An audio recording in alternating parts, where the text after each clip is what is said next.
13 മണിക്കൂർ പറക്കാനുള്ള ഇന്ധനവുമായി പറന്നുയർന്ന ബോയിംഗ് വിമാനമാണ് 32 സെക്കൻഡിനുള്ളിൽ തീഗോളമായി നിലത്തു പതിച്ച് ഏകദേശം 294 പേരുടെ ദാരുണമായ അന്ത്യത്തിന് ഇടയാക്കിയത്. ഇതിൽ 241 പേർ വിമാനത്തിൽ ഉള്ളിൽ ഉണ്ടായിരുന്നവരാണ്. അതായത് 232 യാത്രക്കാരും അതുപോലെ തന്നെ ബാക്കി 230 യാത്രക്കാരും ബാക്കി ക്യാബിൻ ക്രൂവും 2 പൈലറ്റുമാരും. ഇതിൽ ഒരേ ഒരു വ്യക്തി മാത്രമാണ് രക്ഷപ്പെട്ടത്. 40-കാരനായ രമേഷ് ബിശ്വാസ് എന്ന ഇന്ത്യൻ വംശജനായ ബ്രിട്ടീഷ് പൗരത്വമുള്ള യുവാവ്. അയാൾ മാത്രം എമർജൻസി എക്സിറ്റ് വഴി ചാടി കുടുംബത്തെ ഓർത്ത് പ്രാർത്ഥിച്ചുകൊണ്ട് ചാടി അദ്ദേഹം രക്ഷപ്പെട്ടുവെന്ന് അദ്ദേഹം ആശുപത്രി കിടക്കയിൽ വെച്ച് പറയുന്നു. വളരെ പെട്ടെന്ന് തന്നെ എന്തോ ശബ്ദമുണ്ടാവുകയും പെട്ടെന്ന് തന്നെ വിമാനം അപകടത്തിൽപ്പെടുകയും ചെയ്തു എന്നാണ് അദ്ദേഹം നൽകുന്ന മൊഴി അദ്ദേഹം അധികൃതരോട് പറഞ്ഞിട്ടുള്ളത്. ഇനി എന്താണ് നടക്കാൻ പോകുന്നത്? ഞാൻ നേരത്തെ സൂചിപ്പിച്ചല്ലോ, 13 മണിക്കൂർ പറക്കാനുള്ള ഇന്ധനം, അത്രയധികം പ്രതീക്ഷയോടുകൂടി കുതിച്ചുയരുന്ന വിമാനമാണ് 32 സെക്കൻഡിനുള്ളിൽ നിലത്ത് വീണ് ചിതറുന്നത്.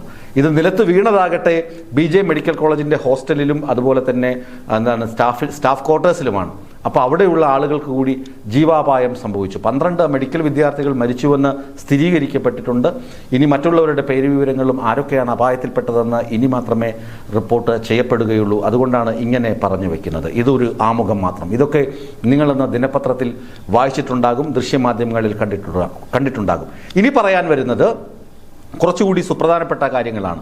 ചില നിരീക്ഷകർ, അതായത് വ്യോമയാന ഗതാഗത രംഗവുമായി പരിചയമുള്ള ആളുകൾ, വിമാനം പറന്ന് അപകടത്തിൽപ്പെടുന്ന ആ ദൃശ്യങ്ങൾ കാണാൻ കഴിയുന്നുണ്ടല്ലോ, നമ്മളെല്ലാം കാണുന്നുണ്ട് ആ ദൃശ്യം. ആ ദൃശ്യത്തിൽ വിമാനം ഏകദേശം 200 അടി അല്ലെങ്കിൽ 400 അടി ഉയരത്തിലാകുമ്പോൾ തന്നെ വിമാനത്തിൻ്റെ ടയറുകൾ ഉള്ളിലേക്ക് കയറേണ്ടതാണ്. പക്ഷേ ഇവിടെ അപകടത്തിൽപ്പെട്ട വിമാനം 640ഓളം അടി മുകളിലായിരുന്നു, ഉയരെ ആയിരുന്നുവെന്ന് കണക്കാക്കപ്പെട്ടിട്ടുണ്ട്. അപ്പോഴും വിമാനത്തിൻ്റെ ടയറുകൾ ഉള്ളിലേക്ക് വലിക്കാൻ കഴിയുന്നില്ല. അതുപോലെ തന്നെ ചിറകിൻ്റെ ഭാഗത്തുള്ള ആ പ്രതലം ഉയർന്നു തന്നെ ഇരിക്കുന്നു. അത് വിമാനം ഉയർന്നു പൊങ്ങുന്നതിന് തടസ്സമായി തീർന്നിരിക്കാമെന്നാണ് ചില ആളുകൾ, ഈ രംഗത്ത് വൈദഗ്ധ്യമുള്ള ആളുകൾ പറയുന്നത്. ഇതായിരിക്കാം ഒരുപക്ഷെ വിമാനം അപകടത്തിൽപ്പെടാനുണ്ടായ കാരണം. അപ്പോൾ സാങ്കേതിക രംഗത്തുള്ള ഈ വൈദഗ്ധ്യം നേടിയ ആളുകൾ പറയുന്നത് ഇതിന് തകരാറുണ്ടായിരുന്നു. മെയ്തേക്കോളിൻ്റെ കാര്യം ഞാൻ പറഞ്ഞു.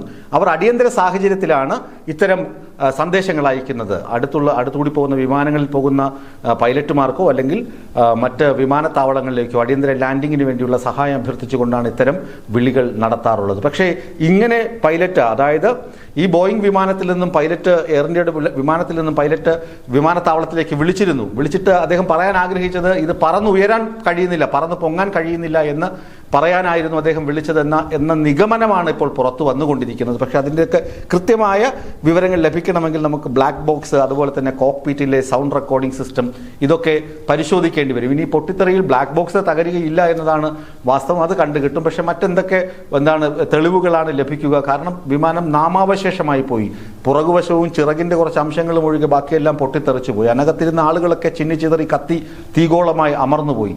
അങ്ങനെ ഒരുപാട് പ്രശ്നങ്ങളുണ്ട് അന്വേഷണത്തിലും.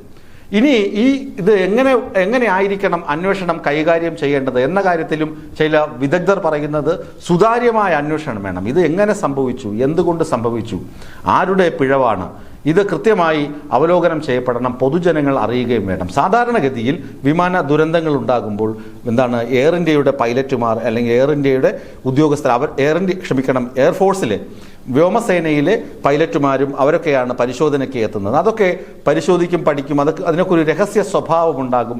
അതിൻ്റെ ഒന്നും റിപ്പോർട്ടുകൾ പുറം ലോകം കാണുകയില്ല, പുറത്ത് അറിയുകയുമില്ല. എന്നാൽ ഈ വിമാന ദുരന്തത്തെക്കുറിച്ച് കൃത്യമായി പഠിക്കണം, അത് സുതാര്യമായിരിക്കണം എന്ന് ആണ് വിദഗ്ധർ പറയുന്നത്. ഈ 2-3 കാര്യങ്ങൾ, ഒന്ന് ചിറകിൻ്റെ ഭാഗത്തുള്ള തകരാറ്, 2 ടയറുകൾ മുകളിലേക്ക് അതേ വിമാനത്തിനുള്ളിലേക്ക് ഉയർന്നിരുന്നില്ല. മെയ്ഡേ സന്ദേശത്തിൽ ആ കോളിൽ പൈലറ്റ് പറയാൻ ആഗ്രഹിച്ചത് വിമാനം ഉയർന്നു പൊങ്ങാൻ കഴിയുന്നില്ല എന്നൊക്കെ ഉള്ള കാര്യങ്ങളാണ് പുറത്ത് വന്നുകൊണ്ടിരിക്കുന്നത്.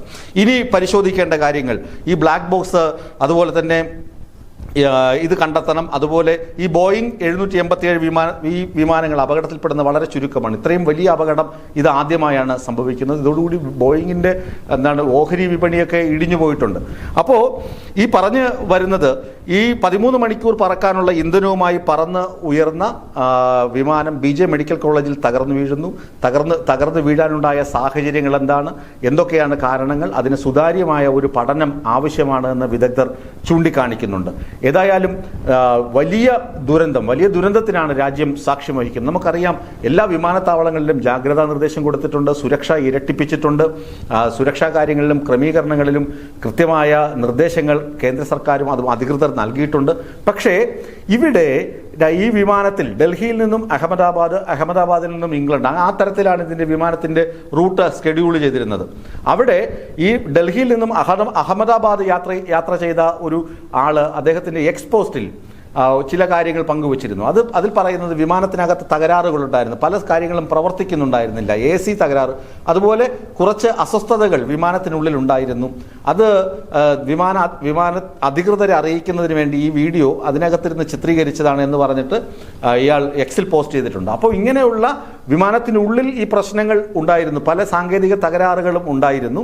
അതുപോലെ പുറമേ നിന്ന് നോക്കുന്നവർക്കും പറന്നുയർന്ന വിമാനത്തിൽ ഇത്തരം പ്രശ്നങ്ങളുണ്ട് എന്ന് തോന്നുകയാണെങ്കിൽ ഇതിൻ്റെ സുരക്ഷാ പരിശോധന കാര്യമായി നടന്നിട്ടില്ല എന്ന് മനസ്സിലാക്കാൻ കഴിയും. എവിടെയോ എന്തോ ഒരു വീഴ്ച എയർ ഇന്ത്യയുടെ ഭാഗത്തു നിന്നോ അല്ലെങ്കിൽ വിമാനത്താവള അധികൃതരുടെ ഭാഗത്തു നിന്നോ സെക്യൂരിറ്റി മെഷേഴ്സിൽ, സുരക്ഷാ കാര്യങ്ങളിൽ എന്തോ ഒരു വീഴ്ച സംഭവിച്ചിട്ടുണ്ട് എന്ന് ചുരുക്കം. ആ വീഴ്ച എന്താണെന്ന് അറിയണം. എന്തുകൊണ്ട് ആ വീഴ്ച സംഭവിച്ചു?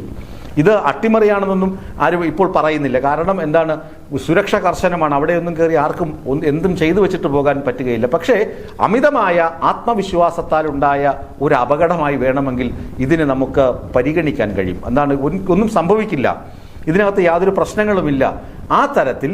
കാരണം ബോയിങ് വിമാനത്തിൽ അപകടത്തിൽപ്പെട്ട ചരിത്രം വളരെ കുറവാണ്. അതുകൊണ്ട് തന്നെ ഈ വിമാനത്തിന് പ്രശ്നങ്ങളൊന്നുമില്ല എന്ന തരത്തിൽ ഒരു അലംഭാവം എയർ ഇന്ത്യയുടെ ഭാഗത്തു നിന്നോ വിമാനത്താവള അധികൃതരുടെ ഭാഗത്തു നിന്നോ ഉണ്ടായിട്ടുണ്ട് എന്നത് വ്യക്തമാണ്. കാരണം തൊട്ടുമുന്നേ യാത്ര ചെയ്ത യാത്രക്കാരൻ്റെ വീഡിയോ സന്ദേശം പറയുന്ന വസ്തുതകൾ അതാണ്. ദൃക്സാക്ഷികൾ അതുപോലെ തന്നെ വിദഗ്ധരും ചൂണ്ടിക്കാണിക്കുന്ന വീഴ്ചകളും പറയുന്നത്. ഒരു പക്ഷേ എങ്കിൽ ഇക്കാര്യങ്ങൾ പരിശോധിച്ചിരുന്നുവെങ്കിൽ നമുക്കറിയാം, ശുഭാംശു ശുക്ലയൊക്കെ ബഹിരാകാശത്തേക്ക് പോകാൻ എത്ര തവണയാണ് യാത്ര മാറ്റിവെക്കുന്നത്.